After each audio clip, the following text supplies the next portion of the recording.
fanya mambo mengi kwa miaka mingi kuleta taifa pamoja.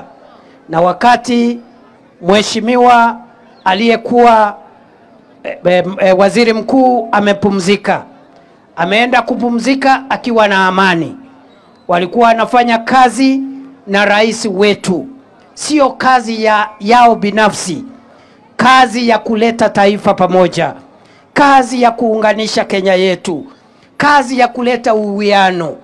Hata kama walishindana 2022, mambo ya mashindano ya viongozi yanakuja yanaisha, hapo katikati ni ujenzi wa taifa.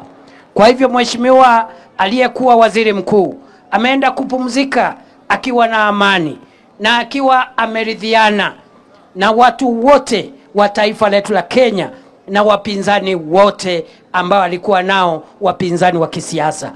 Kwa hivyo kusiwe na mtu wa kwenda kuleta matusi, kudharau ama kumkosea heshima mwenzetu ambaye ameenda mbele za haki na ambaye Mungu amemuita akapumzike.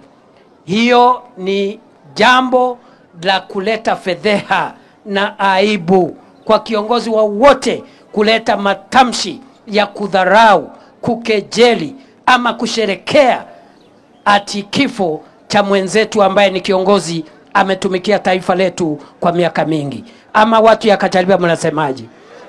Si mheshimiwa Prime Minister alikuwa kiongozi wetu jameni? Si alifanya kazi kubwa katika taifa letu la Kenya? Si mumeona tumempumzisha kwa heshima zote? Si tumempatia heshima zake?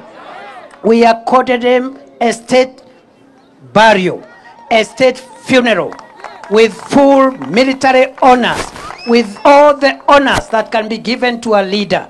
He may not have been a head of state, but the things he has done are good for Kenya.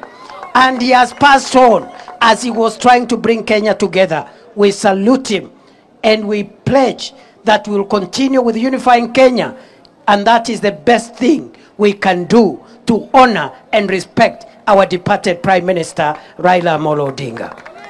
Kwa hivyo wale wako na mambo ya kujaribu kuchokora amani, kutumheshimu mwenzetu, tunawasihi kwa heshima waheshimu familia yake na waheshimu maisha yake, na tunaomba ya kwamba tukiendelea mbele nchi yetu itakuwa kwa umoja. Kwa hivyo mimi nimeshukuru.